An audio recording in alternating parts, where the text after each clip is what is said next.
Hi friends, welcome to our channel. ఈరోజు topic వచ్చేసి కార్తీక మాసంలో 365 ఒత్తులు వెలిగించేటప్పుడు తెలియక ఈ పొరపాటు చేస్తే మహాపాపం వస్తుంది. శ్రీమాత్రే నమః. అందరికీ నమస్కారం. కార్తీక మాసంలో కార్తీక పౌర్ణమి రోజు సోమవారము, ఏకాదశి పౌర్ణమి, అమావాస్య రోజులలో ప్రతి ఒక్కరూ కూడా 365 ఒత్తులతో దీపారాధన చేస్తారు. కానీ 365 ఒత్తుల దీపాన్ని వెలిగించే సమయంలో పొరపాటు జరగకుండా ఇలా కనుక వెలిగిస్తే దీపాన్ని వెలిగించిన ఫలితాన్ని మీరు ఖచ్చితంగా పొందుతారు. అలా కాకుండా పొరపాట్లు చేస్తే వెలిగించిన ఫలితం ఉండదు. కార్తీక మాసంలో తప్పక వెలిగించేటువంటి 365 ఒత్తుల దీపాన్ని ఎలా వెలిగించాలో, అలా వెలిగించాక ఏం చేయాలో ఈ వీడియోలో తెలుసుకుందాం. అంతకన్నా ముందు మీరు శివభక్తులు అయితే ఈ వీడియోకి తప్పకుండా లైక్ చేయండి, సబ్స్క్రైబ్ చేసుకోండి. 365 ఒత్తులు మీరు కొనడం కన్నా ఇంట్లోనే విభూదిని అంటుకుంటూ మీ ఇంట్లో ఉండే పత్తితో మీ చేతితోనే చేసుకోవాలి. మీరు చేసే ఒత్తికి తెంచిన భాగం మరియు కొన ఉంటుంది. కొనను పైకి ఉంచి తెంచిన భాగం కిందికి ఉంచి వెలిగించాలి. అంతేకాని ఒత్తులను తలకిందులుగా వెలిగిస్తే ఫలితం ఉండదు. 1-2 సార్లు జాగ్రత్తగా చూసి వెలిగించాలి. మీరు మీ ఇంట్లో తయారు చేసే ఒత్తులను 3 కట్టలుగా కట్టాలి. ఎలాగంటే 120+120+125గా 3 కట్టలు కట్టి ఈ 3 కట్టలు కలిపి ఒక కట్టగా చేయాలి. ఇప్పుడు 365 ఒత్తులు రెడీ అవుతాయి. ఇక ఈ 360 ఒత్తులను ఆవు నెయ్యిలో ముంచాలి. వెలిగించే 1 గంట ముందు ఇలా నానబెట్టుకొని వెలిగించే ముందు లైట్గా ఒత్తి తీయాలి. ఇక ఈ 365 ఒత్తులు దీపాన్ని వెలిగించడం కోసం పూజ చేసే సమయంలో, అంటే మీ ఇంట్లో అయినా లేదా దేవాలయంలోనైనా అక్కడ అష్టదళ పద్మం ముగ్గు వేసుకోవాలి. ఈ పద్మం ముగ్గుపై పసుపు, కుంకుమ, అక్షింతలు, పువ్వులు దానిపై ఉంచాలి. పసుపు వినాయకుడిని తమలపాకులపై పెట్టాలి. ముందుగా పసుపు గణపతి ముందు దీపాన్ని హారతితో లేదా అగరబత్తితో వెలిగించాలి. దీపానికి కుంకుమ బొట్టు పెట్టి పువ్వులు కూడా పెట్టాలి. ముందుగా పసుపు వినాయకుడిని ఆవాహన చేసి వస్త్ర యజ్ఞోపవేదం, గంధం, పసుపు, కుంకుమ చక్కగా పూజించాలి. ధూపం చూపించిన తర్వాత దీపాన్ని కూడా చూపించి బెల్లాన్ని నైవేద్యంగా సమర్పించి తాంబూలం కూడా సమర్పించాలి. తర్వాత కర్పూర హారతి ఇచ్చి మంత్రపుష్పం చెప్పుకొని అక్షింతలు, పూలు వినాయకునిపై వేసి ఆత్మ ప్రదక్షిణ చేసి అక్షింతలను స్వామివారిపై వేసి వినాయకుడి దగ్గర ఉన్న అక్షింతలను మన తలపై వేసుకోవాలి. కుంకుమ బొట్టు కూడా పెట్టుకోవాలి. ఈ విధంగా వినాయకుని పూజ చేసుకున్నాక 365 ఒత్తులను వెలిగించాలి. ఈ 365 ఒత్తులను మట్టి ప్రమిదలో ఉంచి ప్రమిద కింద ఆకు లేదా ఇంకొక ప్రమిదను ఉంచాలి. ప్రమిదకు అన్ని వైపులా కుంకుమ బొట్లు పెట్టాలి. ఒక కర్పూర బిళ్ళను 365 ఒత్తుల మీద పెట్టి అగరబత్తితో 365 ఒత్తుల దీపాన్ని వెలిగించాలి. ఇలాంటి దీపాన్ని వెలిగించే సమయంలో హరహర మహాదేవ, శంభో శంకర అని లేదా ఓం నమః శివాయ అని స్వామి నామాన్ని జపిస్తూ వెలిగించాలి. ఇలా వెలుగుతూ ఉన్న 365 ఒత్తుల దీపాన్ని పసుపు, కుంకుమ, అక్షింతలు అలాగే పూలతో పూజించాలి. అలా 365 ఒత్తుల దీపానికి ధూపాన్ని చూపించాలి. ఇలా వెలుగుతున్న దీపానికి నైవేద్యంగా బెల్లం ముక్క సమర్పించాలి లేదా చలిమిడి, వడపప్పు, పానకం సమర్పించవచ్చు. అలాగే కొబ్బరికాయని కొట్టే నైవేద్యంగా సమర్పించాలి. నైవేద్యం సమర్పించిన తర్వాత చివరిగా కర్పూర హారతి వెలిగించి దీపానికి చూపించాలి. ఈ ఒత్తులు వెలుగుతున్నంతసేపు కార్తీక పురాణం చదువుకుంటే మంచిది. లేదా ఓం నమః శివాయ అంటూ ఆ పరమేశ్వరుని ధ్యానం చేయాలి. ఈ విధంగా 365 ఒత్తులు ఆహుతి అయ్యే వరకు ఉండాలి. అంతేకాని మధ్యలో వెళ్ళిపోకూడదు. అలా మధ్యలో వెళ్ళిపోతే వెలిగించిన ఫలితం ఉండదు. అందుకే గుడిలో అయితే పూర్తిగా వెలిగేదాకా ఉండాలని చాలామంది ఇంటిలో తులసి కోట దగ్గర ఈ 365 ఒత్తులు దీపాన్ని వెలిగిస్తారు. ఈ దీపాన్ని మీ ఇంట్లో కూడా వెలిగించవచ్చు.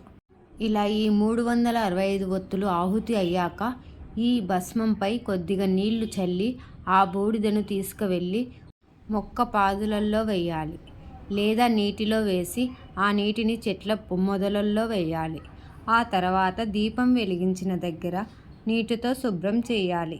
ఈ విధంగా 365 ఒత్తులను కార్తీక మాసంలో సోమవారాలు, ఏకాదశి రోజు, పౌర్ణమి రోజు, అమావాస్య రోజు కూడా వెలిగించవచ్చు.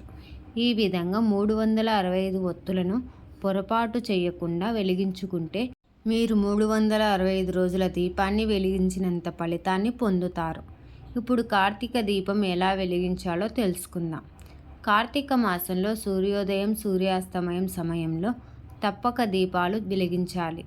ఈ దీపాలను ఎలా పడితే అలా వెలిగించుకోకూడదు. అందుకు కొన్ని నియమాలను పాటించాలి. కార్తీక మాసంలో దీపారాధన చేయాలి అనుకునేవారు తెల్లవారుజామున 4:30 నిమిషాలకే లేవాలి. ఆరోగ్యం సహకరిస్తే తలస్నానం చేస్తే మంచిది. ఇక స్నానం చేసిన తర్వాత ముందుగా పూజ గదిలో దీపం వెలిగించాకే తులసి కోట దగ్గర దీపాన్ని వెలిగించాలి. తులసి కోట ముందు నీటితో శుభ్రం చేసి శంఖపద్మం, చక్రం, గోపదాలతో కలిపిన ముగ్గు వేయాలి. ఇలా వేసిన ముగ్గు మీద పసుపు, కుంకుమలు చల్లాలి.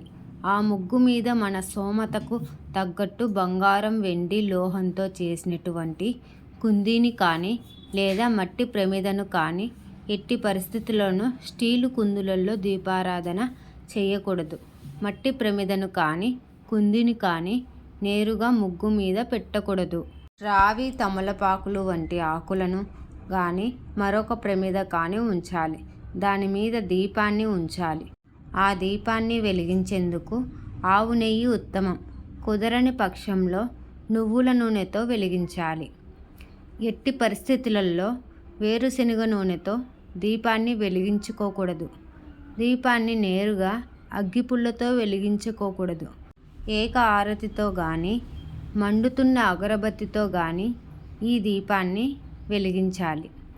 దక్షిణం దిక్కు యమస్థానం కాబట్టి దక్షిణం దిక్కు చూస్తున్నట్టు కార్తీక దీపమును వెలిగించుకోకూడదు. దీపం వెలిగించాక దీపాన్ని లక్ష్మీదేవిగా భావించి దీపలక్ష్మి నమస్తుతి అంటూ నమస్కరించాలి. ఆపై దీపంపై పసుపు, కుంకుమ కానీ అక్షింతలు కానీ చల్లాలి. ఉదయం పూట దీపారాధన నక్షత్రాలు కనిపిస్తూ ఉండగానే ముగించాలి. ఈ దీపారాధన ముగించాక కృతికా నక్షత్రాలకు నమస్కరించుకోవాలి. తెల్లవారుతుండగా చంద్రునితో పాటుగా తూర్పు దిక్కున కనిపించే 6 నక్షత్రాలే కృతికా నక్షత్రాలు.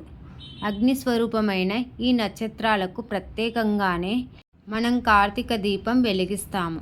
కార్తీక మాసంలో సాయంత్రం చేసే దీపారాధన చాలా ముఖ్యమైనది. సూర్యాస్తమయం గంట ముందు నుండి గంట తర్వాత ఎప్పుడైనా కార్తీక దీపారాధన చేయవచ్చు. ఇక సాయంత్రం వేళ కూడా ముందు పూజ గదిలో దీపాన్ని వెలిగించిన తర్వాత తులసి కోట దగ్గర దీపాన్ని వెలిగించాలి. పెరట గుమ్మానికి ఇరువైపులా 2 దీపాలను ఉంచాలి. ఇలా ఉంచి ప్రమిద కింద ఇంకొక ప్రమిద ఉంచడం మర్చిపోకూడదు. కార్తీక మాసంలో ఇలా దీపారాధన చేయడం వలన సుబ్రహ్మణ్యేశ్వర స్వామి ఆశీస్సులు తప్పక కలుగుతాయి. ఇలా చేయడం వలన అప్పటి వరకు చేసిన పాపాలు అన్నీ నశించి జీవితంలో కోరుకున్నవన్నీ దక్కుతాయి. అంతటి పవిత్రమైనది ఈ కార్తీక దీపారాధన. కాబట్టి కార్తీక దీపం ఆరాధన ఇలా చెయ్యాలి. కార్తీక పురాణంలో దీపారాధన గురించి ఇలా వివరణ ఉంది. ఇది వింటే 1,000,000 యజ్ఞాలు చేసినంత పుణ్యం కలుగుతుంది. పూర్వము కళింగ దేశములో మందనుడు అనే బ్రాహ్మణుడు ఉండేవాడు. వేద అధ్యాయాన్ని, సాయం సంధ్యావదనాన్ని మరిచి కుర్రగా జీవించేవాడు. అడవిలో బాటసారులను దోచుకునేవాడు. అతను భార్య మాత్రం చాలా ఉత్తమరాలు. ఒకరోజు అడవిలో మందలల్లో ఒక బ్రాహ్మణుడిని చూసి కత్తితో బెదిరించి చెట్టుకు కట్టేసి అతను సొమ్మును దోచుకున్నాడు. బ్రాహ్మణుడు కూడా మిత్రుడిని మోసగించి డబ్బుని అపహరించాడు. అప్పుడు అక్కడికి ఒక బోయవాడు వచ్చి 2 బ్రాహ్మణులను చంపి సొమ్ము తీసుకున్నాడు. ఆ బోయవాడు చెట్టు కింద నిద్రపోతుండగా ఒక పులి వచ్చి అతనిపై దాడి చేసింది. ఆ బోయవాడు తన దగ్గర ఉన్న కత్తితో ఆ పులిని చంపాడు. ఆ పోరాటంలో పులి బోయవాడు 2 చనిపోయారు. బ్రాహ్మణుడు, వేటగాడు, పులి ముగ్గురు ఒకే చోట చనిపోయి యమలోకానికి పోయారు. ఇక ధర్మరాజు వారి పాపాలకు ఒక భయంకరమైన చీకటి గదిలో, పురుగులు ఉన్న గదిలో పడేశారు. వారు అర్ధనాదాలు చేస్తున్నారు.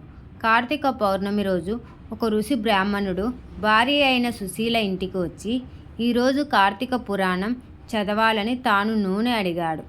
సుశీల సంతోషంతో తన ఇంట్లో దీపారాధనకు ఏర్పాటు చేసి చుట్టూ ఉన్న వారందరినీ పురాణ శ్రావణానికి, దీపారాధన పూజకు పిలిచింది. ఆ రోజు ఆ కార్యక్రమం చేసి అతను వెళ్ళిపోయాడు. కొంతకాలానికి ఆమె మరణించగా విష్ణుదూతలు ఆమెను వైకుంఠానికి తీసుకొని వెళ్ళారు.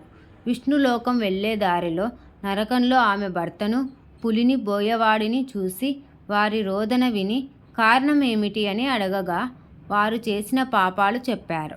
వీరికి ముక్తి ఎలా లభిస్తుంది అని ఆమె విష్ణుదూతలను అడగగా, నీవు పురాణ శ్రావణ ఫలాన్ని, ఒత్తిని, ప్రమిదను పురాణ శ్రావణానికి జనాన్ని పిలిచిన పుణ్యాన్ని వీరికి ఒక్కొక్కరికి ధారపోస్తే వారు నరకలోకం నుంచి బయటపడతారు అని చెప్పారు.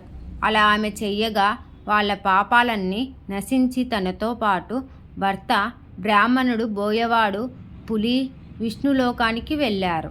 కాబట్టి కార్తీక మాసంలో దీపారాధనకు అంతటి ప్రాముఖ్యత ఉంది. అందుకే కార్తీక మాసం మొత్తం దీపారాధన చేస్తే విష్ణులోకాన్ని, శివలోకాన్ని పొంది స్వర్గలోక సుఖాలను అనుభవిస్తారు.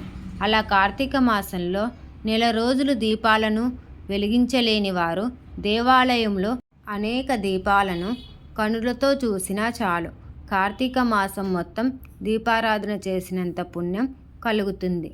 లేదా కార్తీక పురాణాన్ని విన్నా కూడా అంతటి ఫలితం కలుగుతుంది.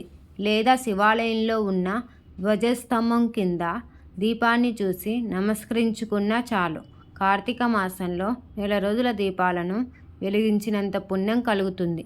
లేదా కోటి దీపోత్సవాన్ని కనులతో చూసినా చాలు దీపాన్ని వెలిగించినంత ఫలితం కలుగుతుంది.